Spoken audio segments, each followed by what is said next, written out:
Pokoknya apapun yang terjadi, jangan pernah gigit tangan yang kasih kamu makan. Jangan pernah gigit itu. Oke, wow. Itu tinggi banget itu. Dalam itu. Ada yang berdoa minta kemudahan di kehidupan dia. Nah, saya akan minta bahu yang kuat, gitu loh. Iya. Saya akan minta berbagai kemampuan yang kuat dari dalam sehingga saya bisa handle mau stuff apapun itu. Jangan harap tunggu, tetapi earn it. Kita harus pantas dan berhak. Jadi jangan berharap bahwa saya dikasih. Itu yang pertama kali akan saya katakan.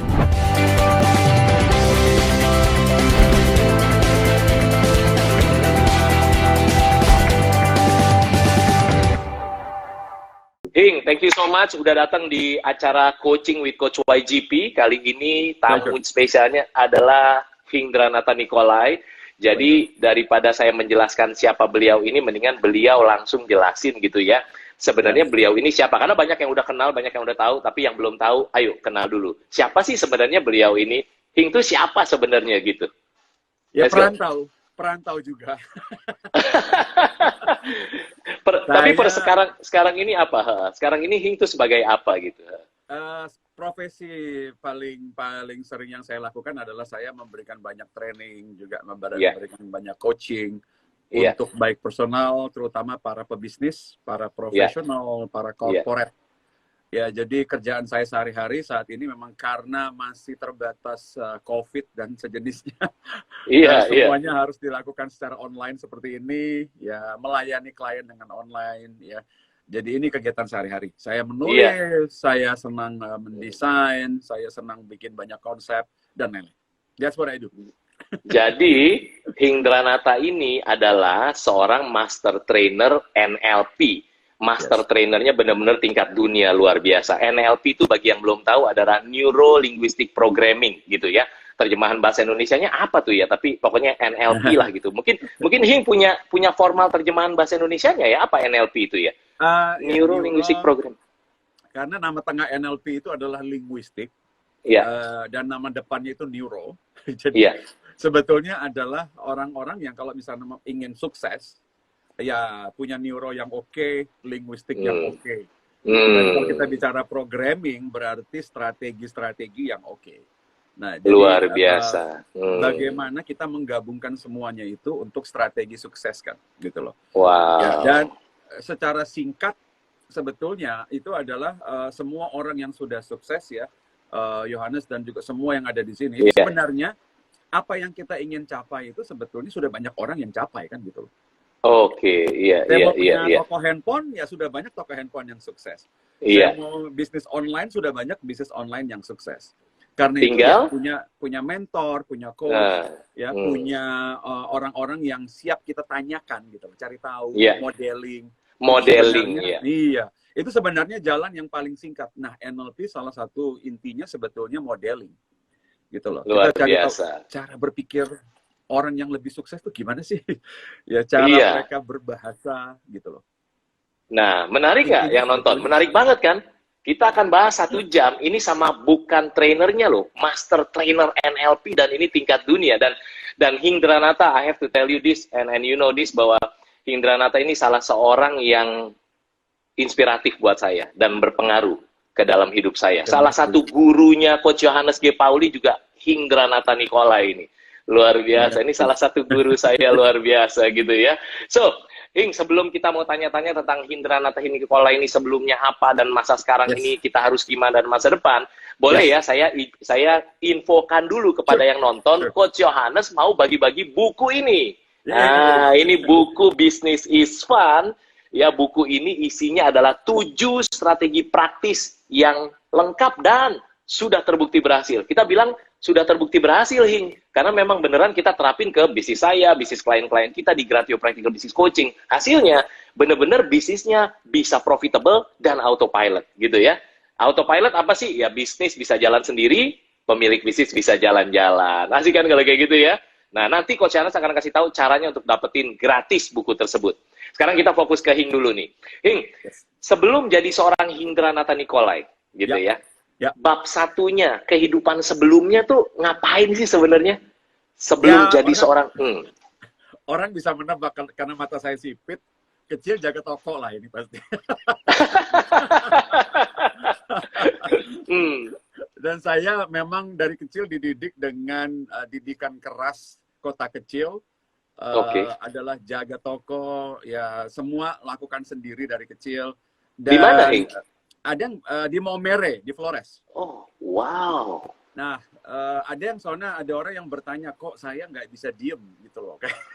Saya ingin melakukan semuanya sendiri. Ya orang ya para kita lihat para teman-teman motivator berbicara bagaimana mereka hidupnya terpuruk lah, miskin lah. Ya saya hidup awal-awal nggak miskin amat nggak. Cuman kehidupan kita dari kecil itu memang segala sesuatu yang kita mau harus kita sendiri yang usahakan kan gitu. Kayak saya kecil pengen main mobil-mobilan, saya nggak tega minta papa almarhum ayah saya nggak berani minta. Jadi bikinlah sendiri karena kita jualan rokok ya belajar dari orang-orang bikin dari dus rokok, tinggal disilet kaca kayak gitu. Jadi sudah terbiasa dari kecil everything you do it yourself. Gitu. You do it yourself. Nah, karena itu saya terbiasa bangun pagi, terbiasa kerja keras. Nah, merantau ke Jakarta, kuliah, dan sambil kuliah pun saya kerja gitu loh. Karena zaman dulu, Yohanes ya, kita kan nggak ada zaman sekarang ya. Mahasiswa bisa kerja di Starbucks. Ya, mahasiswa. Dulu nggak bisa, saya pengen. Nggak bisa. Melamar ke KFC, nggak mau mereka mahasiswa. Mereka mau full time kan. Padahal saya pengen gitu loh. Karena jiwa kerja saya itu pengen. Cari duit, pengen punya duit sendiri gitu loh. Akhirnya saya lakukan yang lain, ngelesin orang tuh matematika, bahasa Inggris. Nah, saya bahkan ngerjain skripsi. Intinya I do it, everything I do it in the name of mandiri kan gitu loh. Nah, setelah itu kerja ya biasa, saya jadi sales, terus masuk ke perusahaan kerja. Itu udah keluar dari Maumere atau gimana waktu udah mulai kerja itu udah? Saya kuliah ke Jakarta. Saya berangkat kuliah ke Jakarta, meninggalkan orang tua, meninggalkan toko gitu ya. Dan setelah itu ya saya lakukan yang bisa saya lakukan sejak saya kuliah. Ya, dan anak-anak yang kuliah merantau sudah tahu pasti ya suka dan duka lah. Kalau kuliah ya kadang-kadang kita tunggu kiriman, nyampe telat 2-3 hari kayak gitu-gitu. Saya pengen bisa nonton film waktu itu. Saya ingat dulu nih Yohanes, dulu tiketnya kan 4 ribuan tuh, 4.000. Nah, saya pengen itu 200 tahun yang lalu kayaknya ya. 4.000 gitu kan. Dulu saya ngelesin bahasa Inggris Yohanes ya. Saya ingat, saya ngelesin bahasa Inggris sejamnya 6.000. 6.000. Jadi anak-anak ada anak-anak bisa lah 1 jam terus bisa nonton gitu kan. Nah, 1 jam ngelesin bisa nonton. Dan senangnya menerima amplop berisi bayaran 10 kali ngajar dalam sebulan 60.000. Oh my god. Itu senang banget. Itu eranya gaji UMR itu masih 100. Saya masih ingat. Mie ayam masih 1.000 perak. Mie ayam masih 1.000 perak. Kalau saya ceritanya mie ayam masih 100 rupiah, jadi saya jauh lebih tua dari Hing harusnya ya. Jadi, terus sih, abis kuliah lulus terus ngapain? Normal cerita sebelumnya. Saya sambil kuliah itu saya sales. Sales, terus begitu sales apa, Hing? Saya sales macam-macam. Jadi apapun yang saya jual. Bahkan sampai ke parfum, alat kecantikan, saya jual apapun. Intinya yang saya bisa gedor door to door saya lakukan. Tetapi setelah itu saya sadar, setelah saya kuliah selesai, saya dapat tawaran kerja administratif. Dan believe it or not, bagi kecuali yang sudah ikut di kelas saya baru tahu, pekerjaan pertama saya itu sekretaris. Luar biasa dong, luar biasa. Iya, it's good, you know. Sekretaris tuh the good thing is close to the boss, which is atau personal assistant gitu kan, close to the boss. Jadi betapa cepat dari bawah sini, tapi bosnya di sini, boom, kita bisa belajar. Ya, never underestimate any profession gitu kan ya, Hing. That's the key. Nah, saya terusin. Gitu loh. Saya malah bersyukur tadi benar banget kata Yohanes. Saya malah bersyukur menjadi personal assistant. Dan saya personal asistennya Presiden Director by the way. Wow. Nah, saya banyak dapat filosofi dari beliau karena saya berada di bawah kepemimpinan beliau sekitar 1 tahun lebih, 1,5 tahun. Saat ini sudah almarhum, tetapi setiap menit saya akan ingat beliau sebagai mentor, my real first mentor adalah beliau. Wow. Itu luar biasa. Saya belajar banyak filosofi memimpin. Ada satu nggak, Hing, yang paling ingat dari beliau almarhum? Satu aja yang mungkin spontaneous ingat. pada saat waktu itu saya ingat saya diangkat jadi manajer, tetapi gaji staff. Oke. Karena pada bawah, itu masih ada bawah. manajer yang di PHK. Ya. Nah, kosong posisinya. Setelah dicari berminggu-minggu nggak ketemu. Dan dia karena tiap hari bekerja dengan saya, dia bilang, kamu kayaknya mampu deh. Saya dijeblosin ke situ, kamu sementara aja katanya. Pokoknya buat ngawasin. Sampai ternyata kebablasan. Setahun lebih kebablasan. Saya mulai sedikit pangling karena gaji staff, tanggung jawab manajer. Nah, yang paling saya ingat adalah saat saya menghadap ke beliau, minta duit tambah. Saya paling ingat ini karena ini kunci filosofi yang saya pegang sampai hari ini. Ceritain, ini seru nih, penting. Dia bilang begini sama saya. Dia bilang, saya angkat kamu sebagai manajer bukan supaya kamu dapat bayaran manajer. Nah, saya masih nggak ngerti kalimat keduanya ini, tapi supaya otak kamu senilai manajer. Saya dulu nggak nangkap loh, Yohanes. Saya pikir kita kan BU ya. Butuh uang. Uang. Kita yang penting uang. Orang tiap bulan saya kasbon kok gitu loh. Di zaman saya masih kasbon, masih ngekos. Dan saya tidak ngerti. Tetapi setelah akhirnya begitu saya memutuskan, setelah setahun kemudian saya memutuskan untuk kayaknya nggak bisa deh. Saya sudah harus upgrade gitu loh. Dan di saat itulah pemilik perusahaan datang ke saya dan dia nawarkan gaji 3 kali lipat untuk saya. Luar biasa. 3 kali. Nah, di situ baru saya nangkap bahwa yang namanya bayaran itu soal kepantasan. Kepantasan gitu loh. Karena kalau saya, walaupun posisi saya manajer, kepala saya tidak bernilai manajer, saya tidak pantas dapat bayaran manajer. Hing, itu terusin. Hing lagi mau selesai. Ini yang saya pegang sampai hari ini. Iya. Sampai Hing, itu aja mahal kalau menurut saya. Kalau yang lagi nonton nangkep aja itu aja udah mahal. Karena ada kalimat yang bilang begini kan, it's not about the company that you work for, bukan soal perusahaannya yang Anda bekerja dengan, gitu kan, dengan perusahaan, tapi dengan siapanya. What matters most is actually your direct boss. Jadi bukan perusahaan gede, tapi kalau direct bossnya nggak bisa bikin Anda belajar, percuma gitu kan ya.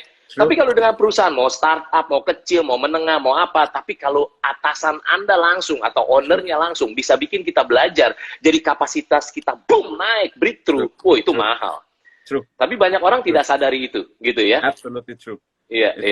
Oke. Saya merasakan itu kok. Jadi begitu saya mendengar kabar beliau meninggal, bagi saya it's a big loss. Iya. Karena saya banyak sebagai leader akan ada yang suka, akan ada yang tidak suka gitu ya. Iya.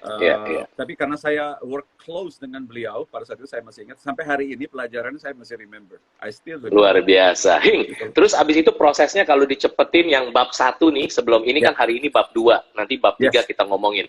Bab 1-nya setelah kerja terus what is your turning point sampai makin menuju ke titik sekarang? Saya pernah dipecat 3 kali sepanjang karir saya. Oh wow, ceritain. 2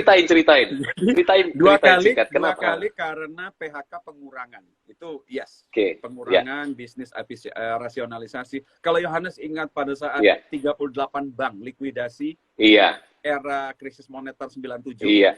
97-98 saya termasuk di situ. Saya waktu itu kehilangan pekerjaan.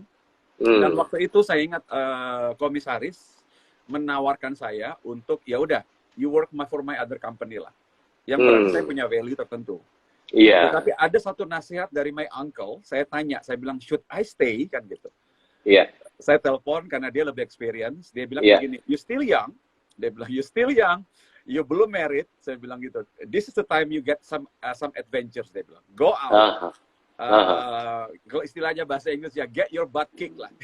Iya. Nah, akhirnya saya resign. Nah, waktu itu saya hitung resign, walaupun sebenarnya sudah di PHK, saya akhirnya saya nggak mau lanjut ke sana, saya keluar. Iya. Terus saya pernah dipecat gara-gara melawan leader saya kan, bos saya. Saya menganggap I was right, tapi I was silly. Itu sebelum bertobat ya maksudnya gitu ya. Itu bagian dari pertobatan. Karena orang bicara mengenai dipecat, orang bicara mengenai di PHK, karena banyak sekali kita tahu teman-teman kita saat ini mengalami itu. Tetapi yang saya alamin begini, setiap kali saya di PHK, gaji berikutnya selalu lebih tinggi dibanding sebelum saya di PHK.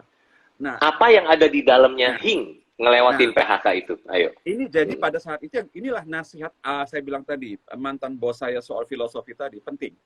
Ya. Karena yang penting sebetulnya adalah bukan bayaran terakhir saya, tetapi value di kepala saya. Itu yang dilihat oleh corporate berikutnya. Ini orang otaknya seharga berapa? Gitu. Nah, karena itu salah satu filosofi yang sering kali saya push ke para profesional itu adalah gini, kalau saya gajinya 10 juta, otak saya harus 100 juta nilainya. Iya, betul. Nah, sehingga begitu saya dipecat, begitu saya kehilangan job, nilai otak saya itu bahkan ketinggian untuk dinilai 10 juta. Iya. Kalau saya interview kemana-mana, bos akan lihat, waduh, buset, ini orang kemarin kurang bayar ini. Iya. Nah, ini yang membuat akhirnya saya waktu itu tidak, saya sebutnya tidak sulit sama sekali, bahkan cenderung easy to get the next job. Apa yang di dalam Hing? Karena kan orang dipecat itu harusnya kan drop. Nih yang normal kan lemes, sedih, drop, hilang semangat. Harusnya gitu kan kalau normal. Betul. Dan itu udah keluarga belum waktu itu? Value. Value tadi saya bilang. Nah, saya selalu ingat yang tadi saya bilang bos saya itu. Dia bilang begini. Dan saya selalu ingat begini ya. Ini didikan juga almarhum papa saya sendiri yang mendidik begini. Pokoknya dia bilang bahwa kerja keras itu aja udah. Intinya kerja keras. Rezeki pasti datang. Iya. Dan satu nasihat, saya ingat waktu ini dari mama saya, masih hidup beliau. Umurnya sekitar hampir 80 lah. Wow. Walaupun dia tidak ingat memberi saya nasihat ini, filosofi ini sempat keluar. Dia bilang begini, pokoknya apapun yang terjadi, jangan pernah gigit tangan yang kasih kamu makan, pokoknya. Jangan pernah gigit tangan. Wow. Itu tinggi banget itu. Dalam itu. Dalam, itu dalam tinggi dan dalam. Terjemahin sedikit, Hing. Terjemahin sedikit. Gini, saya kemarin, jadi waktu itu ini saya karena masa-masa lockdown ini, saya romance kembali salah satu film favorit saya, Godfather. Nah, it's a great movie, It's a great movie. Dan saya lihat salah satunya adalah The Godfather, pada adegannya dia dipecat. Dia dipecat oleh toko rotinya dia, gara-gara KKN lah, mafia tertentu pengen dia digas. Nah, begitu dia dipecat, toko yang punya toko roti, nih, minta maaf ke dia. Sorry banget loh ya. Sorry banget saya harus pecat kamu. Malah dia dikasih pesangon, dia tolak. Yohanes, dia tolak. Ini adegannya. Sehingga saya langsung ingat, wah inilah. Dia tolak, dia bilang begini, nggak usah khawatir. Saya sudah kerja di sini bertahun-tahun. Kamu sudah kasih saya makan. Kamu sudah kasih anak istri saya makan. Kamu nggak perlu merasa bersalah. Saya merasa berhutang jasa dengan kamu. Nah, ini filosofinya tadi, bahwa kita lupa kadang-kadang gitu loh. Kita lupa, kita kerja sama orang, Yohanes, kita lupa seolah-olah kewajiban dari perusahaan bayar saya. Padahal yang saya lupa adalah begini, saya bekerja di perusahaan itu menyambung hidup saya loh. Menyambung sekolah anak saya, menyambung makan istri saya, kan itu. Nah, inilah nasihat tadi saya bilang, bahwa kalau saya selama dikasih makan, saya jangan gigit tangannya, appreciate. Itu rasa syukur misalnya. Dan ini saya pegang. Nah, ini yang akhirnya membuat saya, kalau menurut saya, dengan filosofi kayak begini, perusahaan manapun terima, ya, Anis. Luar biasa. Pasti akan luar biasa. Untuk orang Hing, kalau aku tambahin sedikit, Hing, ya. Jadi yang tadi ibu ya, ibu masih hidup, luar biasa, panjang umur, kita doain sehat, panjang umur, udah hampir 80, ibunya Hing, ya, itu bilang bahwa kerja keras, yang bilang kerja keras juga ibu kan?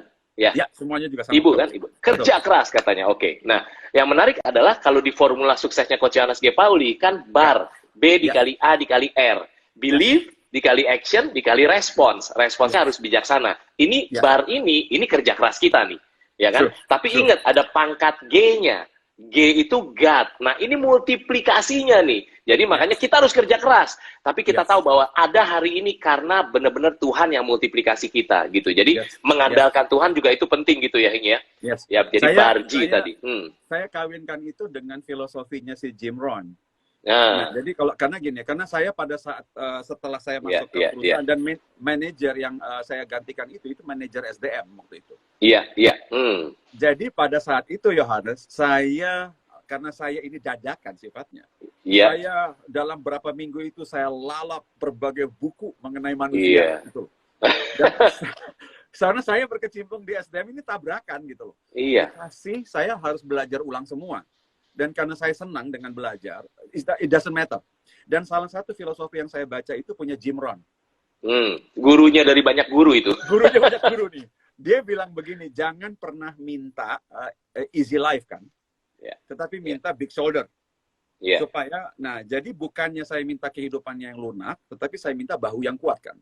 Gitu. Nah jadi betul. Bagaimana caranya supaya saya punya effort yang besar. Jadi bukan because of the life is easy, tetapi my effort is big. Nah, jadi kalau misalnya kita bilang kuasa dari atas, seringkali orang minta kuasa kemudahan. Saya bilang saya akan minta saya punya bahu yang kuat, gitu loh. Wah, ini dalam nih, ini level 2 nih kedalamannya ini. Bener, coba ulangin lagi itu, Hing. Coba ayo. Nah, jadi minta sama kuasa tadi. Ada yang berdoa minta kemudahan di kehidupan dia. Nah, saya akan minta bahu yang kuat. Gitu loh.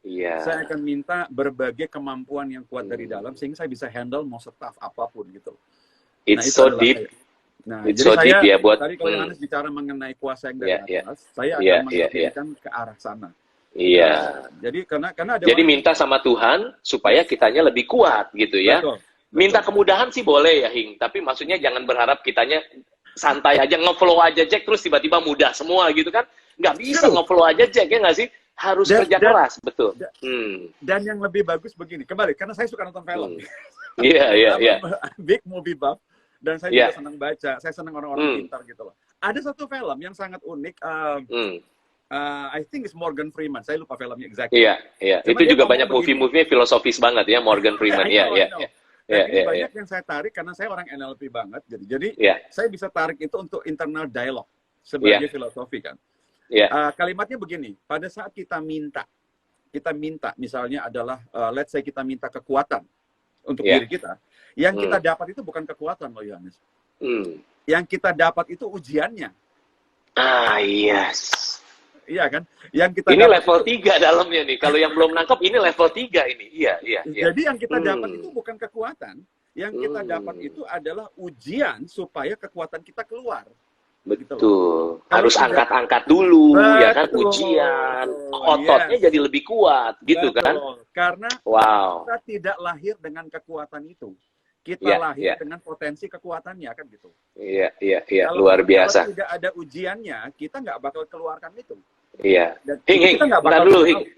Simpulin dulu. Ini dalam banget soalnya. Jadi saya mau yang dari awal tadi, yang bilang bahwa karena gini, banyak yang nonton kita mungkin 2 macam orang, 1 orang atau 3 macam lah. 1 orang yang bekerja, which is baik-baik saja, atau ada yang dipecat, which is tidak mudah loh itu. Ada orang yang lagi mau bangun bisnis, tetapi terus kemudian kemarin COVID-19, ada orang yang mungkin punya bisnis, tapi ngalamin krisis dan sebagainya. Ada 3 macam orang lah itu ya.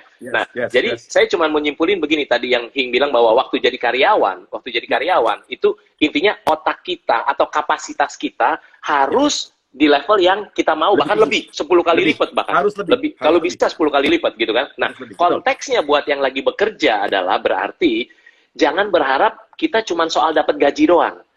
Tapi justru kita berpikir, makanya saya sering bilang ke tim saya dan ke manajer saya, ayo kalau kamu mau jadi director atau kamu mau jadi CEO, ya kan, kamu mikirnya harus jadi apa? Harus jadi founder. Kalau mau jadi manajer harus mikirnya jadi apa? Minimal jadi direktur atau jadi ownernya deh. Kalau jadi owner kamu ngelakuin apa, gitu kan ya? Jadi ingat ya. Ingat, jadi kita waktu bekerja bukan cuma gaji, tapi kita berpikir bahwa bagaimana saya bisa belajar. Oke, that's good. Konteksnya buat orang yang punya bisnis adalah banyak orang kan komplain pemilik bisnis adalah, aduh cari karyawan bagus susah banget Coach Yohanes ya. Nggak usah cari karyawan bagus lah, cari karyawan aja susah gitu kan ya. Apalagi yang ada sekarang hard eating. Hard adalah hati, eating adalah makan, Hing, gitu kan ya. Dia bilang, Coach Yohanes, karyawan saya nggak ada yang bagus. By the way, saya nggak bilang bahwa karyawan semuanya jelek. Enggak ya, Hing, ya, enggak. Tapi saya bilang, banyak orang pemilik bisnis bilang, karyawan tuh saya ketemunya 2 macam doang, Coach. Apa sih, Bu? Yang satu hard eating, makan hati. Yang satu lagi kelihatannya bagus, tapi ternyata dia face searching. Face apa? Muka, searching, cari. Jadi kalau saya ada datang ke bisnis, dia bagus kerjanya. Kalau saya nggak ada, nggak bagus gitu kan ya. Nah, jadi cari karyawan bagus susah kata dia. Nah, pembelajarannya dari Hing adalah, buat Anda yang punya bisnis, adalah you get the people you deserve. Jadi artinya, kalau kita mau tim kita dapat yang bagus, kitanya harus naik kelas dulu. Caranya gimana naik kelas? Ya kita akan belajar kemana-mana, termasuk ke Hing dan ke Hindranata Nikolai, kemana-mana kita belajar supaya kita naik kelas. Nanti orang akan tertarik naik. Sampai satu titik di mana ada orang di atas kita, itu mau bekerja bareng sama kita. Ya Hing ya? Akhirnya bisnis kita bisa punya super team, bisnis kita semakin profitable, dan satu lagi yang mahal adalah autopilot tadi gitu kan. Bisnis bisa jalan sendiri, pemilik bisnis bisa jalan-jalan. Itu kan asik. Jadi bisnis is fun gitu Hing. Udah, saya simpulin gitu. Sekarang balik lagi ke Hing sekarang. Yuk, Hing akhirnya terus sampai ke level hari ini. Kalau yang bab satunya kemarin tuh, perjuangan dari Maumere, lalu Jakarta, semua kerja, sales, jualan apa aja. Saya lagi bayangin Hing jualan parfum tuh, gimana ya, pakai NLP nggak gitu ya? Dulu enggak. Gitu. Ya, nah, jadi ngebayangin Hing muda, sampai sekarang juga masih muda ya, luar biasa gitu ya. Jauh lah umurnya, mas saya udah 79 Hing. Jadi hampir sama mama lah ya, hampir sama mama gitu. Nah, jadi poinnya adalah kalau pembelajaran bab 1 Hing, kalau disimpulin jadi satu kalimat atau pembelajaran buat semua yang nonton, apa ya bab satunya Hing? Your previous life sampai kerja keras. Nah, karena gini, ada orang selalu bilang begini, don't work hard, work smart. Saya disagree. Saya disagree-nya begini. You have to work hard first before you can work smart. Saya totally agree with what you say. Karena ada orang yang begini, kita hanya bisa work smart when you deserve it. Karena pada saat your brain sudah punya smart enough, then you can. Ada orang yang tidak mau work hard to be smart, tetapi dia ingin work smart gitu loh. Iya. Jadi phase pertama kalau menurut saya ada you have to work as hard as you can to be able to be smart. Gitu loh. Iya. Ya, baca buku, di mentor, kerja keras, gagal, jatuh bangun, that is working hard part gitu loh. Nah, and you know what, Hing? Yes. And you know what? Setiap ketemu orang yang sukses, pertanyaan saya apa rahasianya? Konsistensi dia jawab, work hard. Of course. Dan konsisten juga orang-orang yang begitu ditanya, gimana sih kalau kerja? Oh, work smart. Biasanya belum sukses, Hing. Jadi hati-hati kalau Anda punya filosofi work smart. Berarti kemungkinan Anda belum sukses. Ya kan gitu kan? Iya, jadi makanya harus work hard. Kadang-kadang orang bilang, do what you love. Ntar dulu, nggak bisa langsung do what you love lah. Sekolah kehidupan ini harus do what you do, gitu dulu kan? Nanti you must do what you love gitu. You must do what you don't like kadang-kadang gitu. Akhirnya nanti you bisa di do what you love. Itu surga banget, luar biasa gitu ya, Hing ya? Luar biasa, Hing. Jadi pembelajarannya kerja keras. Oke, sekarang yuk cerita ke sekarang. Hindranata Nikolai sebagai seorang master NLP, master trainer NLP, Neuro Linguistic Programming, and salut sama Hing kalau kemarin itu benar-benar bisa breakthrough. Menurut saya breakthrough bisa ngundang suhunya, gurunya NLP Richard Bandler. Karena gini Hing, orang normal akan melihatnya, oh iya si Hing undang itu Zoom, oke lah berbayar gitu, itu mah normal. Dia kagak tahu kerja keras di balik itu gitu kan? Yes. Jadi salut to you. You can bring Richard Bandler itu, kita di Indonesia bisa sampai satu ruang itu, ruang kerjanya, kita sampai masuk ke ruang kerjanya Richard Bandler, bayangin. Thanks to COVID-19, gitu kan? Yes. Kita bisa belajar sama, thanks to you. Nah, poinnya sekarang adalah, itu gurunya guru kita lah ya. Richard Bandler ya, salah satunya. Nah, jadi Hing, pertanyaan saya adalah, apa kira-kira 3 skill, mau soft skill, mau hard skill, yang harus dimiliki oleh orang-orang saat-saat ini untuk bisa sukses di new normal, Hing? Ini orang kebanyakan. Very good question. Karena saya semenjak kurang lebih 10 tahun belakangan, bisnis saya pribadi, karena di bidang ini juga, itu saya memang arahkan ke 3. The way you say it, saya ngomong sama tim, begitu COVID ini masuk, saya bilang, proven bahwa 3 yang saya pilih, itu justru the most needed thing saat ini. Oke. Yang pertama, itu adalah saya sebut dengan NLP tadi. NLP. Karena NLP menyangkut yang tadi saya bilang, how you kita look at things, kan gitu. Kita bahasakan semua. Nah, that's NLP kan. Nah, yang kedua itu mengenai... Ntar dulu, Hing. Jangan kedua dulu. Yang pertama dulu. Yang pertama NLP. Berarti kalau terjemahan saya sebagai orang normal, orang awam adalah pokoknya bagaimana cara dari dalam sini itu keluar jadi kata-kata, itu penting banget. Dan lebih mahal lagi, justru keluar dari sini nggak keluar jadi kata-kata. Tapi muter di dalam sini itu lebih mahal kata-katanya. Bener nggak, Hing? Hing, Kalau kita mikirnya negatif, terus, and then berarti kita lagi memprogram diri kita bahwa hidup kita negatif. True. Itu tentang NLP, kalau bahasa awam saya gitu ya, Hing. Jadi kata-kata yang keluar ke dalam lebih mahal daripada yang keluar ke depan, apalagi yang ke depan sih memang gitu ya. Nah, gitu yang lebih penting sebetulnya tidak disadari orang-orang itu adalah apa yang produksi yang kita pikirkan, mostly itu akan kita tindaki. Itu dia. Entah positif atau negatif. Kalau kita berpikir dari kita bilang positif, kita akan tindakannya juga seperti itu. Iya, dari otak ke mulut lalu ke tangan. Ke tangan. Jadi karena gini, karena itu kukinya sebetulnya ini salah satu nasihat pada saat awal-awal saya belajar NLP adalah gini. Jangan pernah pikirkan yang kita nggak mau terjadi. Ya, nggak boleh pakai kata jangan pernah. No. Ini nih, boleh. Ini boleh.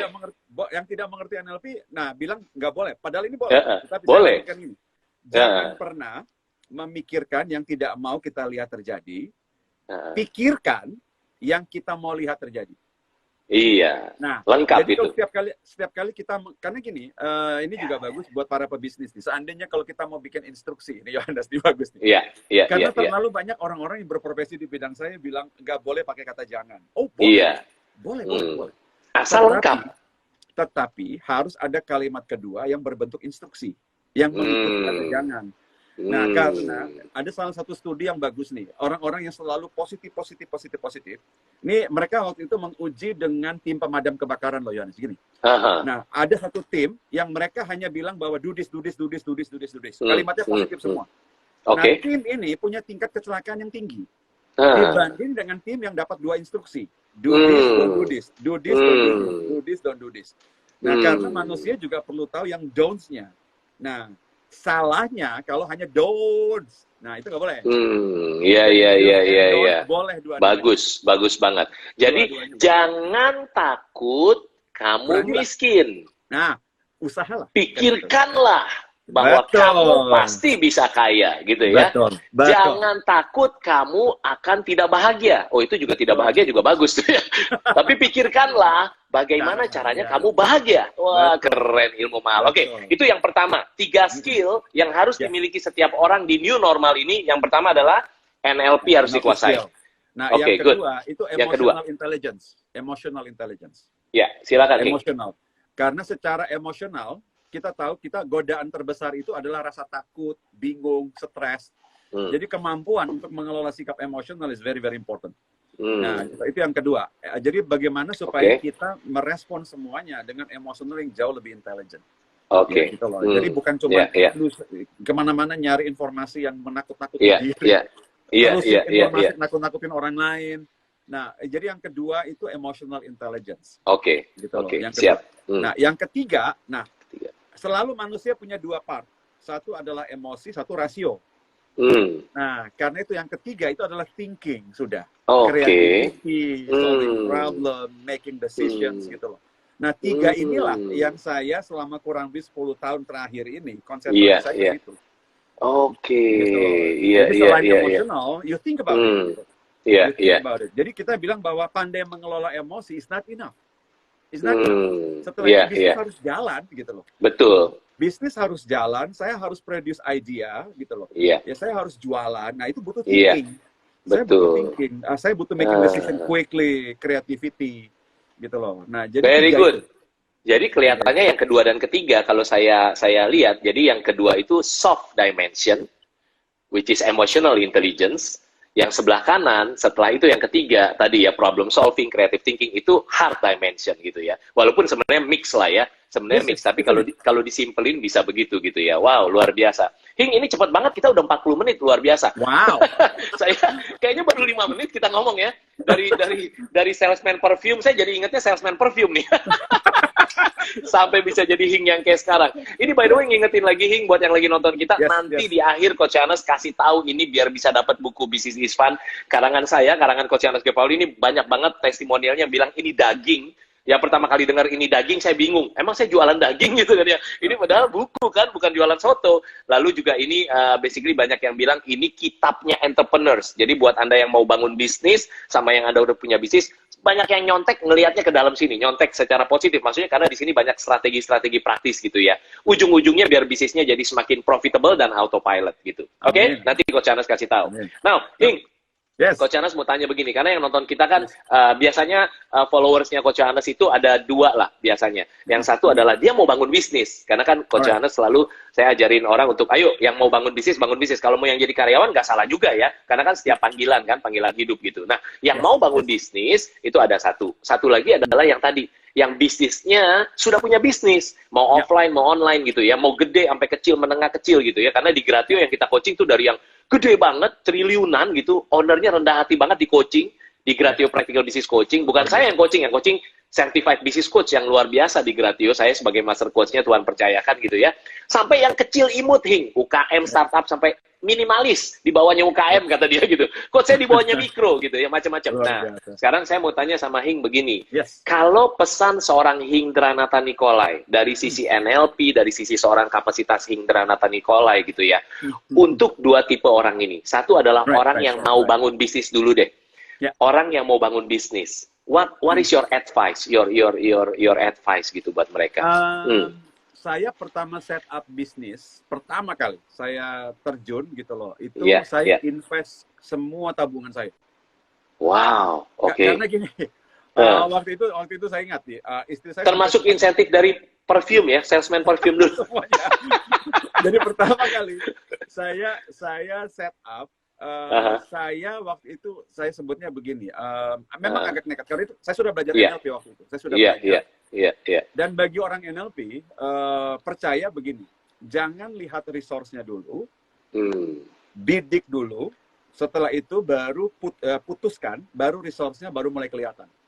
Oh, buat orang yang awam, resource itu maksudnya apa, Hing? Banyak, misalnya 1, modal, 2, peluang, ya kan, karyawan, market, gitu ya.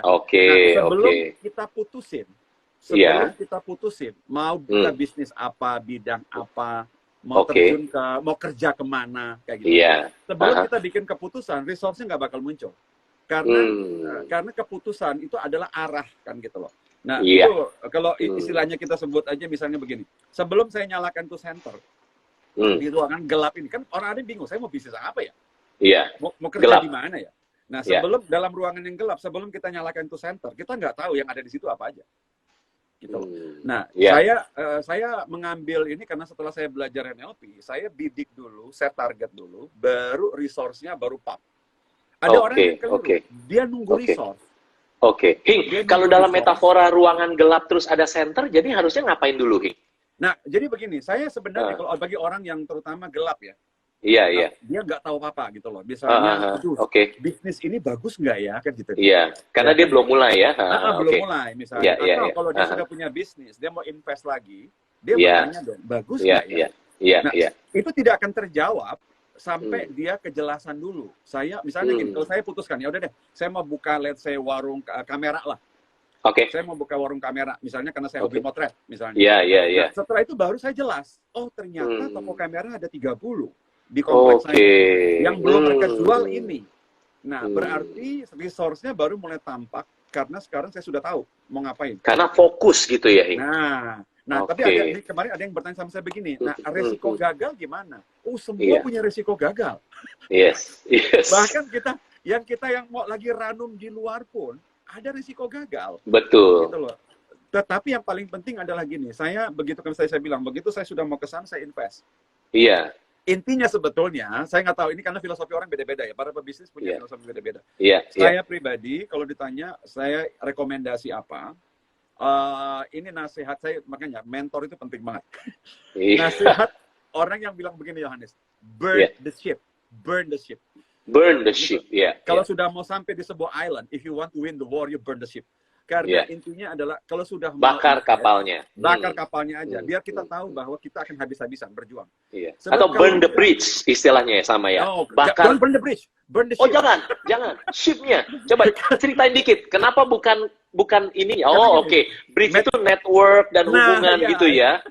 Bagus, keren. Jadi kalau kita sudah sampai kalau kita mau berperang, itu filosofi perang kan. If kita sampai di island, gimana sih supaya kita menang? You burn the ship, supaya you know there's no way back. No way back. You akan gila-gilaan perang gitu pasti. Oke. Kita akan total effort gitu. Nah, itu bahasa yang lainnya berarti fokus gitu ya, Hing? Yes. Fokus dulu gitu ya. Oke, siap. Jadi inti sebetulnya itu yang bikin kita sukses gitu loh, karena Iya. tidak separuh-separuh. Tapi ada orang yang belum punya bisnis, justru dia bilang begini, justru saya nggak tahu harus fokus kemana, Coach Johannes, gitu kan? Ya makanya di Gratio ada program Gratio Business Varsity. Kita punya Gratio Business Varsity, itu dalam 8 bulan, di sesi pertamanya aja, udah bisa bikin orang tahu harus fokus kemana, gitu ya. Kalau yang nggak tahu, tidak tahu arah, iya. Disitulah gunanya kita punya mentor, punya coach, iya, betul. Siap. Nah, Oke. Karena everybody needs somebody yang bisa tell arahnya ini. Apalagi orang yang nggak ngerti arah. Gitu. Everybody has a blind spot. Termasuk saya sebagai master coach-nya Gratio Practical Business Coaching, termasuk Hingranata Nikolai. Posisi kita, Yohanes, kita pun punya coach gitu loh. Iya, betul. Kita pun punya coach. Ada orang yang masih nggak ngerti gitu loh. Iya.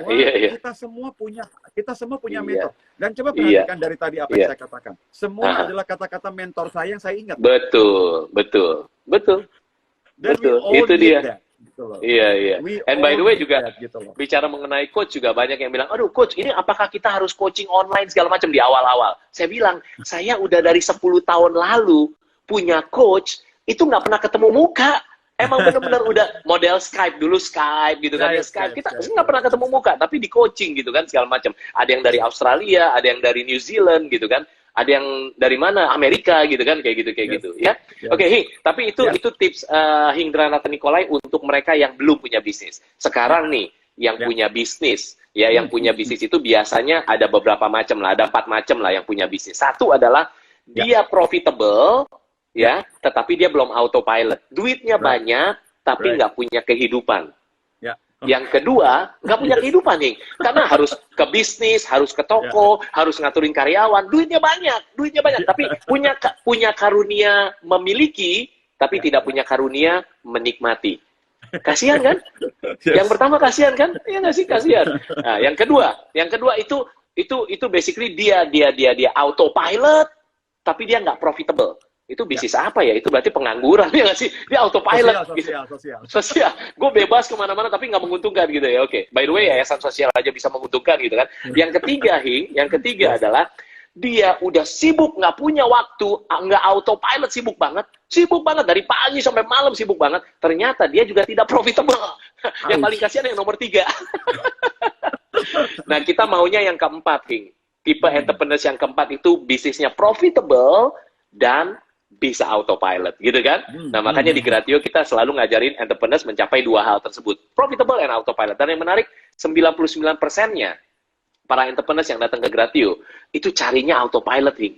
Karena waktu itu lebih mahal daripada money ternyata. Betul ya? Of course. Yes. You can always make more money, but you can never make more time. Anda bisa selalu buat uang lebih banyak, tapi Anda tidak bisa bikin waktu lebih banyak, gitu ya. Nah, sekarang pertanyaannya buat seorang Hingranata Nikolai, buat orang yang sudah punya bisnis, ya, dia mungkin katakan profitable lah, ada ya, skalanya kan bebas relatif lah profitable itu katakan ya.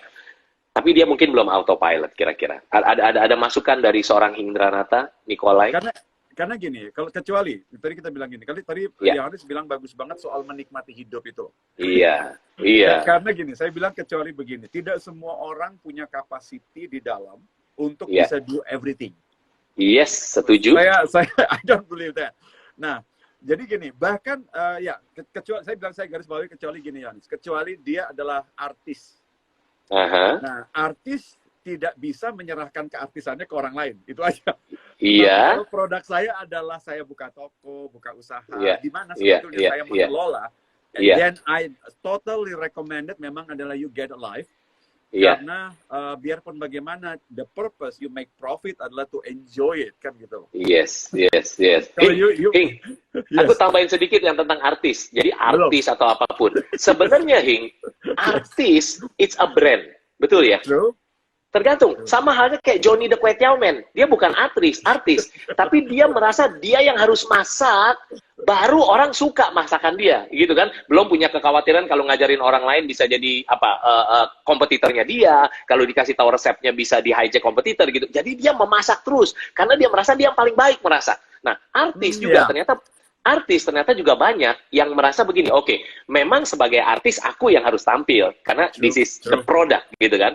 Tapi ternyata artis tahu bahwa dia bisa bikin bisnis dari brandnya dia. Oh of course. Bisa kemana-mana gitu kan ya. Nah, makanya juga banyak trainer atau banyak public figure yang merasa harus tampil baru dia bisa dapat uang gitu kan. Nah, pemikiran saya ini mohon maaf mau buat semuanya belajar. Pemikiran saya nggak boleh, harus bikin jadi bisnis gimana. Tapi beda. Ada kalanya kita berdua kan memang seneng ngajar, kita berdua memang seneng masak kue tiaw kan. Yes. Selama kita enjoy masak kue tiawnya, it's okay karena it's our choice. Gitu kan, ya, ada option di situ, gitu-gitu. Iya. Saya bilang kecuali orangnya punya capacity untuk do the business and enjoy every minute. Kalau enggak, dia akan menderita stres tingkat tinggi itu. Betul. Karena perhatikan di otak kita ini ada unsur happiness, enjoyment dari sisi misalnya dopamine dan unsur serotonin untuk enjoy the result. Nah, kalau saya highly motivated, tetapi serotonin saya itu low, saya suffering itu. Saya suffer. Karena saya tidak punya waktu untuk enjoy the result. Saya ngapain? Saya nggak bisa jalan-jalan, saya nggak bisa mesra sama anak istri, sama suami. So what's the point of having the business? Betul. Nah, kecuali tadi saya bilang, kecuali orangnya memang punya kemampuan yang sangat high, untuk bisa do both, yang rarely happens by the way, berarti salah satunya adalah dia harus bisa lepas dan delegate kan gitu. Everywhere, bukan cuma pebisnis, bahkan leader di company juga sama. Betul. Jangan pebisnis, bahkan leader juga delegate kan gitu loh. Apalagi yang punya bisnis kan gitu. Nah, itu dia. Betul. Jadi, siap. Tidak banyak orang yang akhirnya masuk ke dalam dan punya kemampuan kayak gitu. Dia bisa do it and still enjoy the moment. Nah, not many. Itu makanya Hing bersyukur banget di Gratio tuh banyak diantri, banyak pemilik bisnis dan calon entrepreneurs karena mau punya bisnis harus profitable dan autopilot gitu kan ya. Jadi ya bersyukur gitulah. Saya juga basically udah berhenti masak kue tiaw. Karena kalau ada tahu yang film Johnny the Kue Tiaw Man. Tapi kalau ada yang saya mau kasih training segala macam sayanya mau, ya nggak apa-apa gitu kan ya. Jadi kita punya option. So it's very very interesting. Hing juga punya trainer di bawahnya dan sebagainya. So it's good gitu ya. Good, very good. So Hing, wah ini di akhir saya jelasin dulu buat yang nonton kita dulu nih ya. Saya jelasin buku ini. Abis itu saya mau tanya pertanyaan terakhir buat seorang Hindranata Nicolai. Siap. So, buat Anda yang mau buku Business is Fun, ya sekali lagi ini buku nasional bestseller. Kita lagi terjemahin ini ke bahasa Inggris. Doain ya, biar bisa di Kindle, di Amazon nanti, biar bisa berdampak semakin banyak lagi lah ke seluruh dunia. Bukan soal bukunya dibeli orang, tapi lebih apa yang Tuhan kasih kesempatan di Coach Johannes, mengcoaching lebih dari 10 tahun juga di bisnis coaching, biar bisa semakin berdampak lah. Karena ujung-ujungnya, orang bukan cuma profitable, tapi ujung-ujungnya autopilot. Kalau autopilot, itu bicara mengenai keluarga, bicara mengenai waktu, kehidupan, dan itu mahal banget buat saya.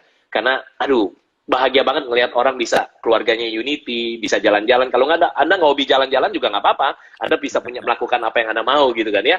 Nah, buku ini Coach Johannes mau bagikan gratis, syaratnya cuma 2. Yang pertama adalah Anda follow Instagramnya Coach Johannes G. Pauli, dan Hindranata Nicolai pastinya ya. Follow, udah. Yang kedua adalah, by the way, kalau Anda nonton ini di YouTube, ya Anda subscribe, Anda like notification-nya. Kalau di Facebook, ya udah like gitu kan ya, like Facebook-nya. Nah, yang kedua, ini penting yang kedua. Yang kedua, Anda akan harus cari Instagram-nya Coach Johannes G. Pauli, lalu Anda DM itu DM, direct message. Kirim message-nya apa? Message-nya simple. Message-nya cuma 4 kok. Satu adalah ini coaching with Coach Johannes G. Pauli, Coach YGP, jadi Coach YGP Hindranata. Ya, Hindranata Nicolai atau Hing lah, udah cukup, paham. Tim saya pasti tahu ini dari acara yang tamu spesialnya Hindranata Nicolai. Jadi 4, Coach YGP atau Coach YGP Hing gitu ya. Yang kedua nama lengkap Anda, ketiga nomor WhatsApp Anda, keempat email Anda. Jadi ulangin cepet ya, cuma 2 langkah. 1, follow Instagramnya Johannes G. Pauli dan Hindranata Nicolai. Yang kedua adalah Anda isi 4 DM, direct message, kirim 4 info doang. Coach YGP, Hing. Lalu nama lengkap Anda, WhatsApp Anda, nomor WhatsApp Anda ya, dan email Anda. Udah.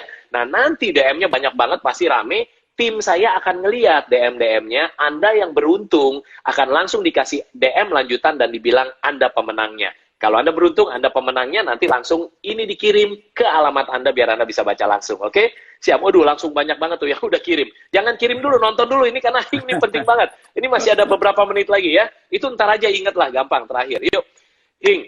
Jadi, pertanyaan terakhirnya adalah begini. Saya doain Hingranata itu umurnya panjang dan sehat dan luar biasa pasti ya. Katakan pada saat Hing mencapai umur 80 tahun. Bukan Hing dipanggil Tuhan 80, bukan ya. Pada saat mencapai 80 gitu kan ya. Oke. Seorang Hingranata yang umur 80 tahun. Bayangin dulu. Hingranata Nikolai yang 80 tahun. Akan kasih tahu ke orang-orang saat itu tentang pelajaran sekolah kehidupan apa ya, Hing? Kita orang-orang lagi dengerin ceritanya gitu. Saya mau sharing apa? Saya akan tetap mulai bahwa apapun yang diinginkan, kerja keraslah untuk dapat itu. Saya akan mulai itu ya. Pesannya itu ya. Bagi saya adalah you want something, earn it gitu. Jangan harap tunggu, tetapi earn it. Kita harus pantas dan berhak gitu. Jadi jangan berharap bahwa saya dikasih. Itu yang pertama kali akan saya katakan gitu. Saya mau bisnis ini, ya udah earn it. Pantaskan diri kan gitu loh. Pantaskan aja diri. Gitu loh. Saya senang pakai kata pantas gitu. Jadi pantaskan diri. Kalau saya belum dapat berarti belum pantas berarti. Itu aja. Iya, betul. Keren banget tuh. Nasihat saya karena saya sangat percaya dengan you earn something. Jadi kalau misalnya saya sukses di bidang bisnis because I earn it. Jadi there's no luck. Ada orang yang bilang kamu kayaknya hoki deh. No. Saya selalu a believer. You only get luck if you work harder enough gitu. Iya. Jadi you earn the luck, you earn the business, you earn the living, you earn everything. Jadi kalau saya luar biasa. Gambaran saya beri nasihat kepada younger ones, earn it. Earn it dengan kerja keras. Very good. Work hard. Jadi hati-hati yang filosofinya, oh gue mau work smart man, work smart gitu kan ya. Ntar dulu. Work smart ada saatnya work smart. Sekarang kerja keras dulu gitu kan ya. Ya Hing ya. Dan kalau Coach Anas boleh tambahkan lagi dari Hing adalah work hard itu kalau di formula suksesnya Coach Anas G. Pauli itu barnya. B dikali A dikali R. Believe dikali action, believe dikali action kali response. Itu bar. Tapi ada G-nya juga, yaitu God. Ya, jadi kita harus mengandalkan Tuhan karena kita hidup sampai hari ini bukan karena kekuatan kita, tapi Tuhan yang luar biasa baik. Tapi tadi Hing bikin lebih tajam lagi, yaitu bahwa minta sama Tuhannya bukan cuma kemudahan, tapi bikin kitanya lebih kuat lagi, lebih stronger, lebih better, version 2-nya kita, version 3-nya kita, sehingga akhirnya ya kita lebih mudah untuk bisa mencapai apa yang kita mau. Karena ujung-ujungnya juga hidup ini singkat ya, Hing. Hidup ini singkat. Seperti halnya IG Live ini juga singkat banget 1 jam gitu ya. Cepet banget, singkat, luar biasa. Wow. Thank you so much, Hingranata Nikolai. Ini adalah master trainer NLP. Kalau Anda mau belajar NLP, tadi Hing bilang ada 3 karakter ya, 3 skill yang harus kuasai. Yang pertama NLP loh. Kalau mau belajar NLP, saya sangat selalu dari dulu rekomennya Hingranata Nikolai. Jadi kenapa? Karena Hing itu punya satu hal yang saya lihat. Salah satunya, stories. Jadi Hing itu punya stories. Stories yang real, yang begitu dibagikan, kita jadi bisa nangkep lebih jelas. Gitu. Karena itu real, pengalaman nyata. Gitu kan, Hing? Jadi saya belajarnya luar biasa enak banget. Begitu Hing cerita framework ini, boom, ada storiesnya. Oke, nangkep. Cerita framework ini, boom, ada storiesnya. Oke, nangkep. Demikian juga Hing, DNA-nya di Gratio, kita tuh fun and practical. Jadi kita selalu kasih yang stories nyata, pengalaman nyata gitu ya. Good, thank you so much Hing. Saya sangat appreciate ya. So, silakan buat Anda yang masih dengerin kita nih, buku ini gratis, syaratnya tadi. Saya singkatin lagi. Yang pertama follow Instagram Yohanes G. Pauli dan Hingranata Nikolai. Yang kedua adalah kirim DM, direct message. Direct message-nya cuma 4 info kok. Ya, Coach YGP Hing. Jadi kita tahu ini acara tim saya nanti tahu ini dari acara ini. Yang kedua adalah nama lengkap Anda, ketiga adalah nomor WhatsApp Anda, keempat adalah email Anda. Nanti tim saya akan lihat DM. Anda yang beruntung akan langsung dikirimin lagi DM lanjutan yang bilang Anda pemenangnya. Oke, Hing, thank you so much sekali lagi. Thank you semuanya. Ingat baik-baik, kalau tahu cara praktisnya, business is fun. Keep the passion real. Thank you, Hing. Bye-bye.